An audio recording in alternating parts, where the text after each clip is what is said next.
Boa noite.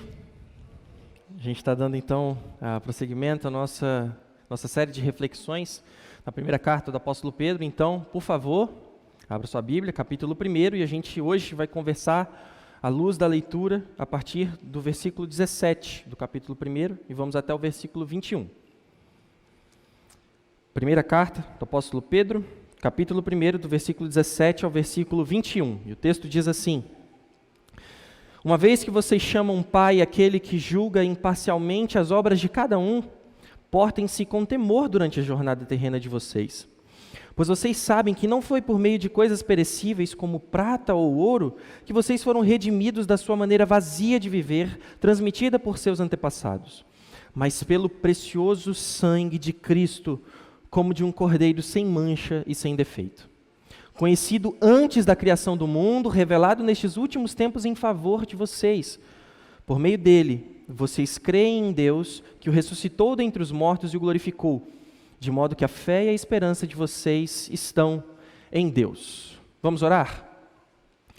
Senhor, fala aos nossos corações pela sua palavra, que tenhamos um encontro genuíno com o Senhor e que este encontro produza toda a mudança, traga toda a transformação necessária, que saiamos daqui com o coração cheio de temor diante do Senhor.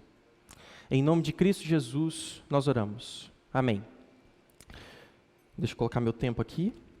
A gente já tem conversado ao longo dessas últimas semanas acerca do que significa viver uma vida distantes da nossa pátria, do nosso lugar de origem.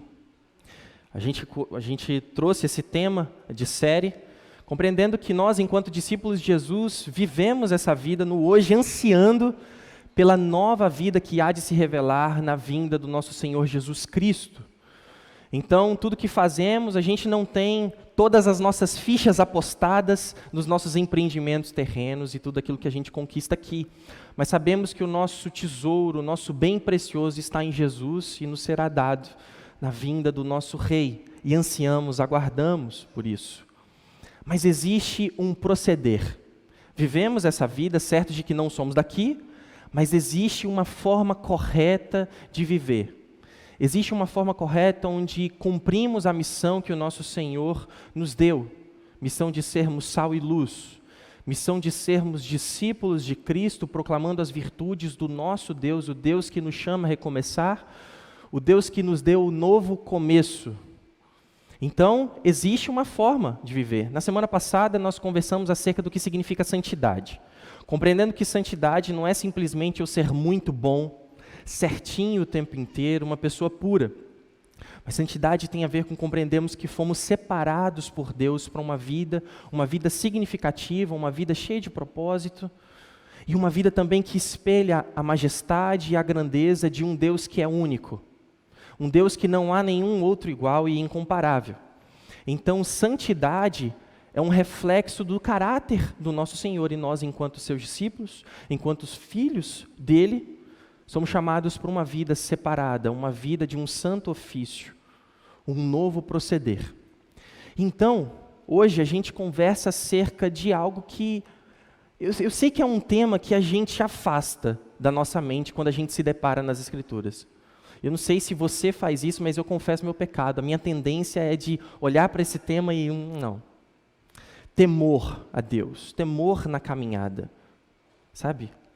Quando a gente olha para esse tema, geralmente a gente lida com temor e temer a Deus como uma espécie de respeito que a gente dirige a um pai ou alguma figura de autoridade, né? E nós respeitamos aquela pessoa. E de fato, a gente se relacionar com Deus requer essa reverência, esse respeito. Mas quando eu olho à luz da Escritura, eu não acho que é somente respeito, não.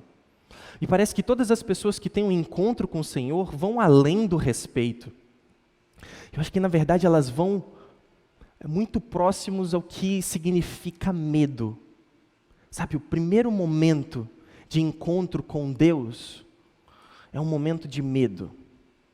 Por exemplo, quando a Escritura diz no Salmo 111, no versículo 10, o temor do Senhor é o princípio da sabedoria, é o princípio do saber. E é interessante percebermos que a Escritura dá esse direcionamento. Temer a Deus é o princípio de uma caminhada que busca conhecê-lo. Temer ao Senhor é o princípio do saber e conhecer a Deus. Eu sei que no nosso tempo a gente quer se relacionar com um ser divino, a gente quer se relacionar com Deus, que pelo menos algum controle a gente tenha. Sabe? Nem que seja assim, poxa, eu estou vindo todos os domingos, religiosamente aqui, então eu acho que alguma coisa Deus tem que fazer por mim. A gente costuma se relacionar de forma religiosa, achando que nos relacionamos com um ser que, de certa forma, quase que tem uma obrigação de nos dar aquilo que a gente espera. Mas quando a gente se depara com Deus revelado nas Escrituras, nos deparamos com um ser que é infinitamente maior do que cada um de nós e tem todo o poder sobre as nossas vidas. Não sei vocês, mas alguém que tem poder pleno, total sobre a minha vida, dá um medo de se relacionar com ele. Imagine você, por exemplo, se relacionando com o seu chefe. Ele não tem todo o poder sobre a sua vida, mas ele tem poder sobre uma parte fundamental, que é o seu emprego. E a gente não se relaciona, e aí, brother, tudo bem? Não. A gente tem um temor. A gente tem um certo receio, e que vai além da autoridade, porque a gente sabe que ele pode fazer o que quiser. Mas interessante como a Escritura nos dá esse apontamento. Caminhar com Deus requer temor em nossos corações. E é muito importante que a gente compreenda o que significa temor à luz da Escritura, porque este é o princípio de uma caminhada sincera, genuína e real em conhecermos ao nosso Deus. Somente quando compreendemos o que significa temor é que podemos dar um próximo passo mais profundo no relacionamento com o Senhor. Interessante como Deus se revela dessa forma. Precisamos temê-lo. Precisamos temê-lo. E se a gente fosse olhar, assim, para a nossa vida e todas as experiências onde a gente toma grande conhecimento sobre as coisas que nos cercam, imagine você, por exemplo, na medida em que você vai crescendo, vai se tornando adulto, e você vai perdendo ingenuidade em diversos momentos. Por uma criança, ela está na rua e ela não vê perigo em absolutamente nada. Mas quando a gente vai crescendo, a gente vai percebendo que existem alguns lugares que a gente não pode ir. Existem algumas coisas que a gente não pode tocar. E naturalmente, na medida em que vamos crescendo e amadurecendo, a gente consegue entender que tem coisa que não dá para eu fazer. Tem coisa que eu não consigo. Tem coisa que eu não devo, não posso. E eu me lembro de uma história, porque eu queria que a gente compreendesse o que significa temor à luz da Bíblia. Eu me lembro, eu tinha mais ou menos uns 12 anos, uma viagem de férias que nós fizemos para Natal. Minha irmã está ali, sentada, ela vai se lembrar. E meu tio, que era alguém que eu me inspirava profundamente, eu acho que todo mundo tem alguém na família que a gente se espelha, sabe? Nossa, é um herói. E aí, esse meu tio, ele era o cara para mim, e ele disse assim: Rafael, vamos nadando até os Recifes, ali na praia. Dava uns 200 metros de distância, assim. E eu olhando da praia, a água batendo, né, as ondas batendo naqueles recifes, uma espuminha branca se formando ali. E eu fiquei pensando, deve ser muito legal. E meu tio está indo, e eu sou capaz, eu vou atrás do meu tio, sim. E a gente foi nadando. E na metade do caminho eu fui percebendo que a coisa era diferente. E as ondas, elas foram ficando um pouquinho mais intensas, mas nada que me fizesse voltar atrás. Mas eu continuei. E meu tio, um pouco mais à frente de mim, subiu nos recifes, ficou em pé e foi andando. E eu, no alto dos meus 12 anos, ali, comecei a olhar para as ondas batendo naquela formação rochosa, eu só fiquei pensando, o que eu estou fazendo aqui? Porque aquela ondinha que na praia parecia ser tão suave, ali nos Recifes, gente, as ondas eram muito fortes. E aí, eu num ímpeto de coragem, eu fui devagarzinho, fiquei em pé. E fui andando mais para frente, até que veio uma onda, e eu só consegui parar. Veio uma segunda onda, eu só consegui agachar. E na terceira eu fui arrastado. Eu fui tentando tatear alguma coisa atrás de mim, eu sei que eu pisei num buraco e caí. E fiquei com o rosto para dentro da água e não conseguia me mexer, só com as pernas para cima, numa situação muito agoniante. E vinha uma onda e vinha outra onda, e eu não conseguia subir, eu não conseguia respirar, e a gente vai ficando assim, agoniado, enjoado, já bebendo água, a água entrando pelo nariz, a situação terrível. Se você já tomou um caldo, você sabe o que eu estava sentindo. Só que no alto dos meus 12 anos, eu estava completamente aterrorizado. Eu achava que eu ia morrer. Perdi completamente o controle da situação. Me parece muito mais que as pessoas que se encontram com o Deus que se revela nas Escrituras, em todo o seu poder e glória, têm mais ou menos essa mesma sensação. E se isso pode parecer estranho para você, o apóstolo João, quando ele tem a visão e é inspirado pelo Espírito para registrar a carta de Apocalipse, texto de Apocalipse, na Revelação, ele se depara com Jesus Cristo em toda a sua glória, uma visão ímpar, singular, e a reação dele é que ele cai diante dos pés de Jesus como morto. Moisés, quando vê simplesmente a glória de Deus assim, por detrás, de costas, ele fica completamente atônito.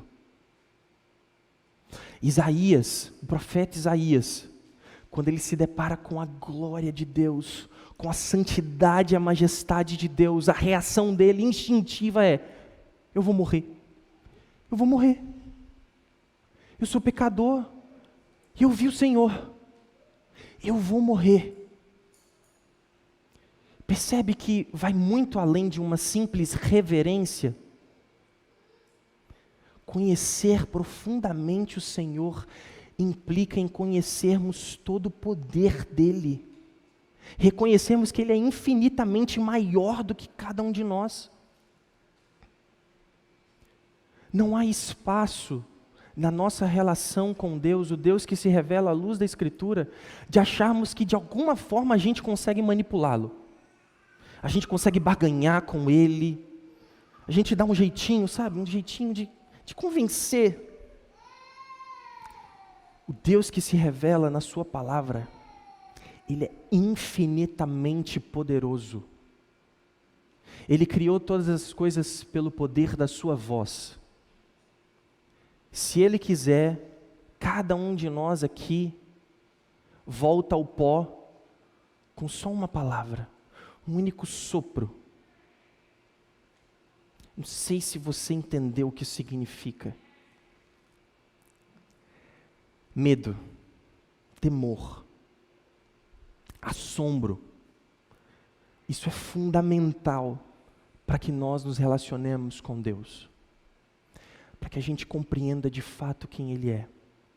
O profeta Isaías, no capítulo 44, eu convido você a abrir a sua Bíblia e acompanhe comigo só versículos 6 e 7. Porque o profeta Isaías, então, numa conversa com o Senhor, então Deus fala para ele. E ele diz assim: eu sou o primeiro e o último. De mim, além de mim, não há nenhum Deus. Quem é como eu? E o versículo 7 diz assim: que ele proclame. É como se Deus estivesse assim, conversando com Isaías, então, falando: eu sou o único Deus, não há ninguém além de mim. E ele dá a chance, ele dá a oportunidade. Se tiver alguém aí, como eu, vamos lá, se levante, por favor. e fale. Se há alguém como eu, por favor, agora, se erga, fala, se manifeste, por favor, vamos lá. Esse Deus que provoca assombro para todos aqueles que se encontram no primeiro momento com Ele, é esse Deus ao qual nos relacionamos. O apóstolo Pedro, ele fala e ele chama a atenção de uma forma muito especial, porque o que ele diz é muito sério. Uma vez que vocês chamam Pai, aquele que julga imparcialmente as obras de cada um, portem-se com temor durante a jornada terrena de vocês. Lembrem-se, aquele que vocês chamam de Pai, ele tem um crivo, ele tem um ponto de corte que ninguém consegue atingir. O que o apóstolo Pedro está dizendo é só lembrando para eles de uma verdade inconveniente. Ele julga imparcialmente as obras de cada um de nós. E, geralmente, quando a gente faz parte de uma comunidade cristã, a gente consegue sempre pensar assim, não, pastor Rômulo, muito mais espiritual, né? E aí a Aline, que está do lado dele, esposa do pastor, mais um pouquinho, né? E aí tem o resto, os presbíteros. A gente cria quase que uma casta, né? Existem algumas pessoas que são mais próximas de Deus e outras não, né? A gente acha que essas pessoas, assim, a oração delas, acho que Deus se comove um pouquinho mais. E a gente se esquece que a Escritura revela um Deus que olha para cada um de nós e julga as nossas ações de forma imparcial. E ninguém passa no crivo dele. Todos nós aqui reprovamos no crivo da santidade de Deus. Mas antes que você desça essa rampa e se jogue na frente do primeiro ônibus, calma. Porque esse Deus, que julga de fato as nossas obras de forma imparcial, Ele nos acolhe, Ele nos chama a uma vida em Jesus, aquele que cumpriu plenamente e satisfez plenamente o coração do Pai. O apóstolo Pedro, então, está lembrando esses irmãos. Lembrem-se, este Deus que vocês chamam de Pai, Ele não faz acepção de pessoas. Então, vivam uma vida com temor. Porém, o temor, à luz da Escritura, não é somente a compreensão de que Deus tem poder e Ele pode acabar com a minha vida num estalar de dedos. Porque nós não nos relacionamos com um ser bipolar, sabe? Por exemplo, eu não me relaciono com um Deus que se parece com a minha esposa. E eu sei que depois ela vai apontar os meus podres, tudo bem, não tem problema. Mas eu não me relaciono com um ser que, num dia, a gente acorda de manhã e a gente é recebido com um beijinho. Bom dia, meu amor. Mas que acontece alguma coisa durante o dia que eu não sei identificar, mas que agora eu sou culpado. E aí o beijinho e o bom dia, amor já não são mais beijinho, bom dia, amor. Nós não nos relacionamos com um ser que tem um humor tão volátil. Nós nos relacionamos com um ser infinitamente justo, santo, poderoso, cheio de graça, amor e misericórdia. Porque se num momento em que Deus se encontra com Isaías, e ele chega para Isaías e fala assim, se tiver alguém como eu, por favor, que levante-se agora e fale. Mas no versículo 8, ele diz assim, não tema. Ele diz para Isaías, não tema. João, atônito, prostrado aos pés de Cristo, Jesus então toca o seu ombro e diz, não tema. O nosso assombro e o temor na caminhada de cada um dos discípulos de Cristo não é somente a compreensão do poder de Deus, mas é uma constatação de que apesar de todo o seu poder, de toda a justiça que Ele poderia executar, condenando a cada um de nós, em Cristo Jesus Ele nos chama para recomeçar e manifesta poderosamente a sua graça. Ele nos chama de forma graciosa.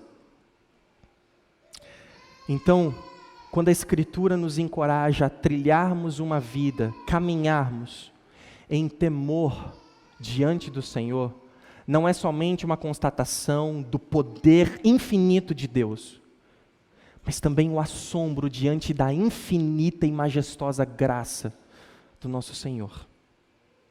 É por isso que, à luz deste texto, eu consigo enxergar 3 apontamentos, 3 direcionamentos que o Senhor dá a cada um de nós, discípulos seus, para que nós sejamos encorajados a trilhar uma caminhada com temor nos nossos corações diante do Senhor.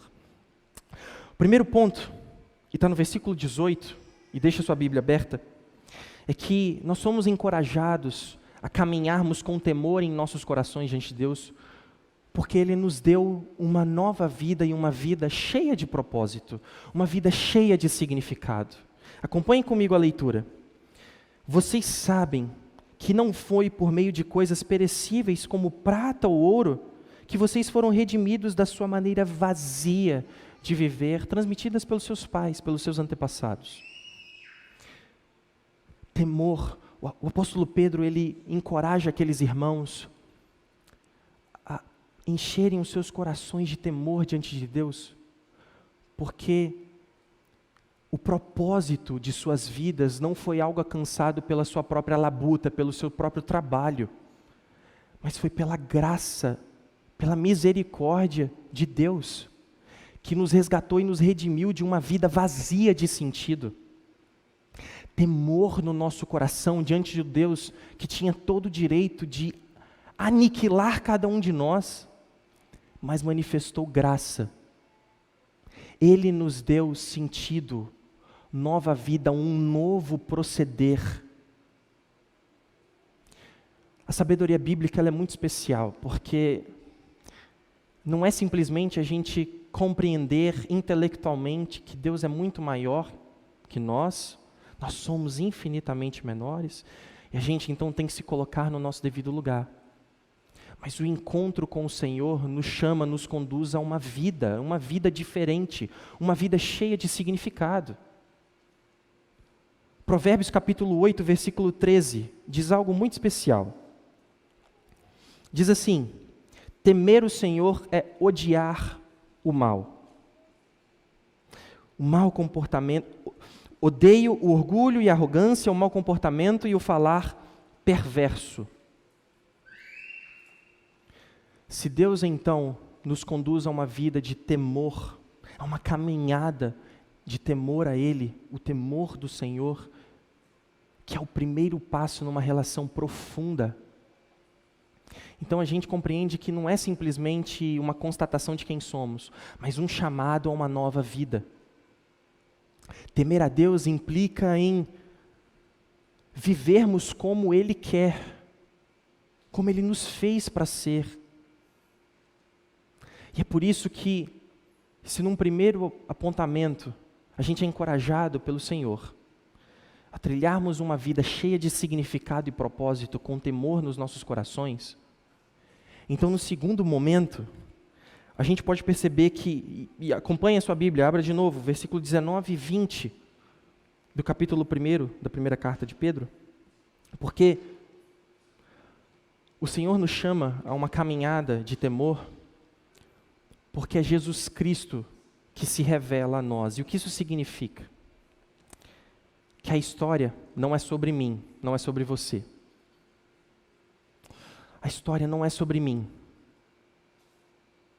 A história não é sobre Rafael, menino que cresceu e conquistou muita coisa e deixou de conquistar muitas outras.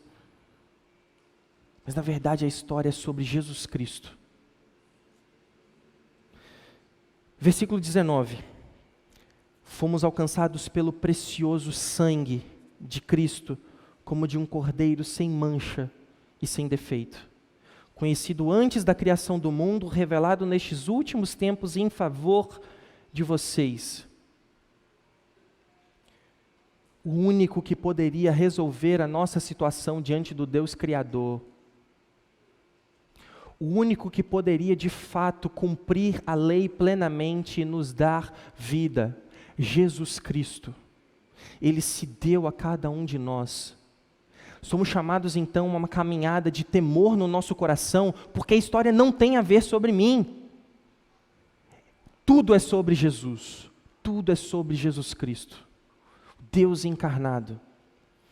E quando a gente olha a luz da Escritura, então, que temer a Deus é o princípio do conhecer e do saber sobre o Senhor,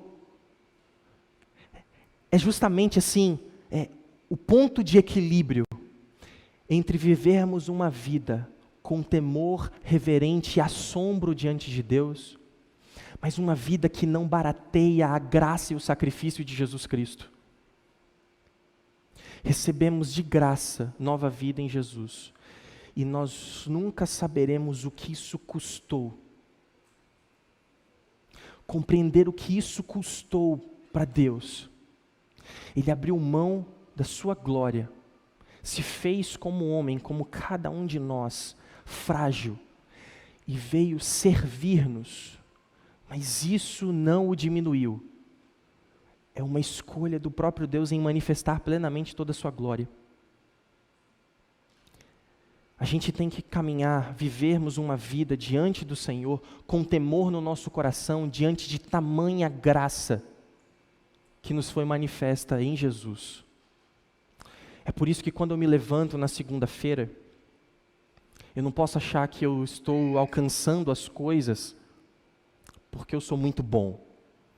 E eu tenho que me levantar porque senão, se não for eu por mim, né?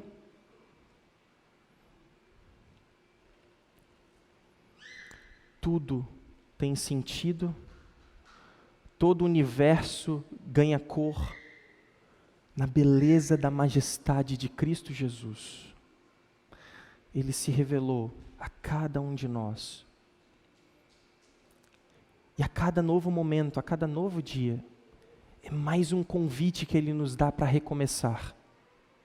Nós não fomos redimidos por conta de ouro, prata ou coisas perecíveis. Nós fomos redimidos pelo sangue precioso de Jesus Cristo. Não nos relacionamos com um Deus o qual nós conseguimos barganhar. Não é porque nós somos dizimistas fiéis que então Deus tem a obrigação de nos abençoar. Deus é fiel apesar da nossa infidelidade. Deus nos ama apesar da nossa incapacidade de amá-lo de volta como a gente deveria. Porque Deus se satisfaz plenamente em Cristo Jesus. E todos nós que confessamos a Cristo enquanto Senhor, somos convidados a um banquete, a uma vida cheia de significado, cheia de cor. E a história não tem a ver sobre mim. Eu não sou o centro do universo, nós não somos o centro do universo. Jesus Cristo é. Temor no nosso coração diante de um Deus que, apesar de tamanha majestade, nos chama todo dia para recomeçar. Nos chama todo dia para sermos seus filhos, discípulos dele, dentro dos nossos lares. Nos relacionamos com as pessoas ao nosso redor, indo trabalhar, demonstrando misericórdia e compaixão para aquele que precisa. Temor no coração, diante de um Deus que manifestou misericórdia sobre cada um de nós. Mas um terceiro apontamento é que, se num primeiro momento então, somos chamados a trilharmos uma vida de temor no nosso coração, porque, de fato, a nossa vida ela encontrou sentido e propósito na pessoa de Jesus Cristo, e naturalmente então, os nossos corações vivem em plena devoção ao Senhor Jesus, porque Ele é o centro de todas as coisas. Então, a gente caminha com temor no nosso coração, em saber que nele, nosso Deus, está toda a nossa fé e esperança. Por meio dele, vocês creem em Deus, que o ressuscitou dentre os mortos e o glorificou, de modo que a fé e a esperança de vocês estão em Deus. Não sei se você compreendeu o que a gente conversou até agora. Deus de todo poder, que no seu sopro, Ele pode acabar com as nossas vidas, pode fazer a gente voltar ao pó, que criou todas as coisas pelo poder da sua palavra. Aquele Deus lá de Gênesis, que disse haja luz, que disse haja e todas as coisas tornaram a existência. É com esse Deus que nos relacionamos. Esse Deus.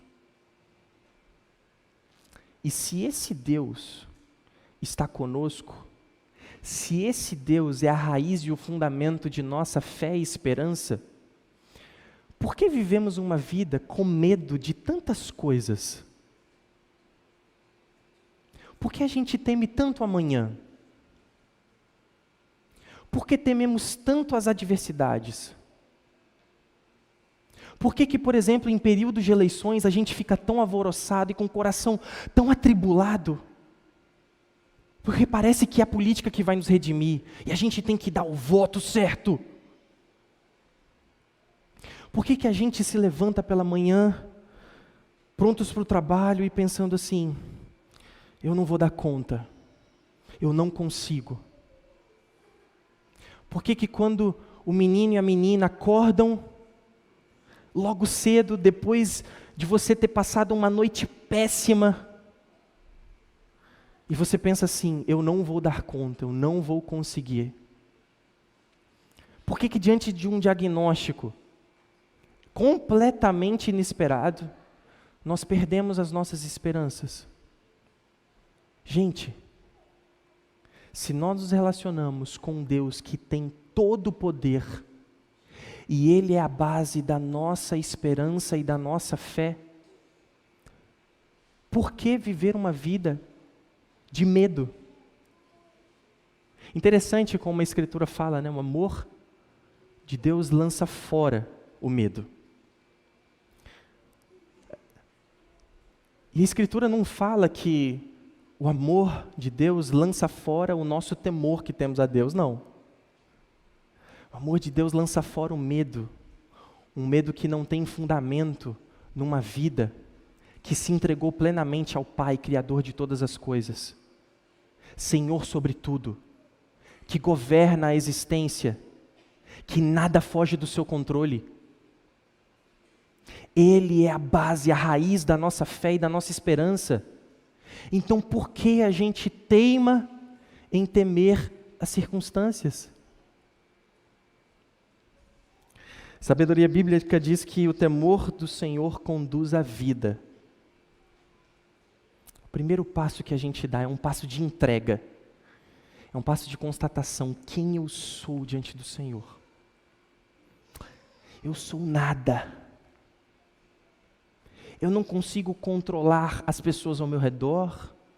Eu não controlo o meu coração e os desejos mais intensos dentro de mim. Quem eu sou diante do Senhor? Temor no coração em saber que Deus nos conhece, conhece a cada um de nós e manifestou poderosa graça em Cristo Jesus sobre a vida de cada um de nós.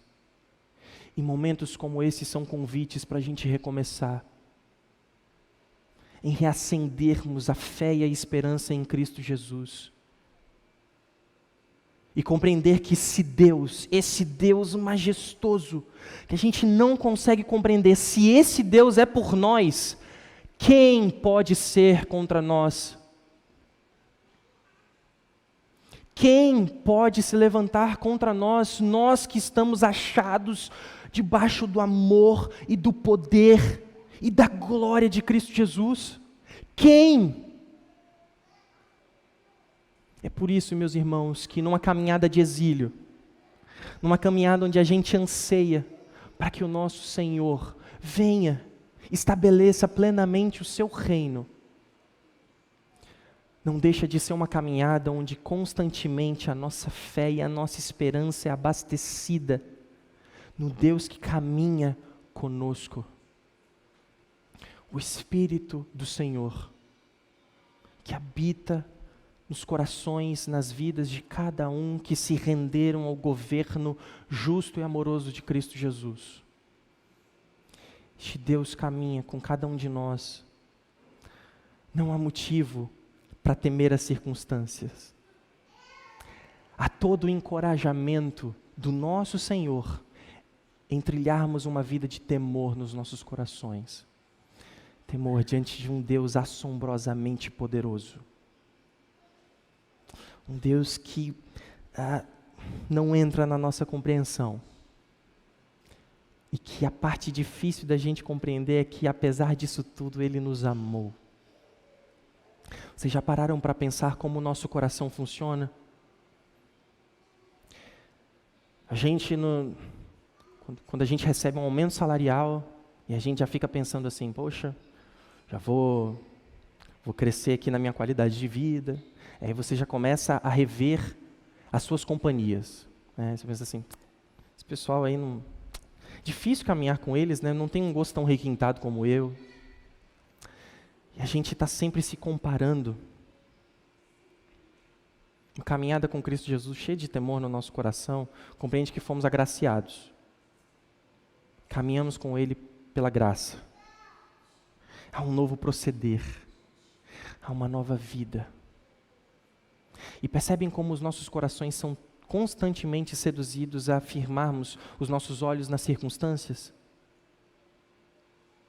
A gente olha para o cenário econômico, mundial, e a gente pensa, o que será do amanhã? E aí?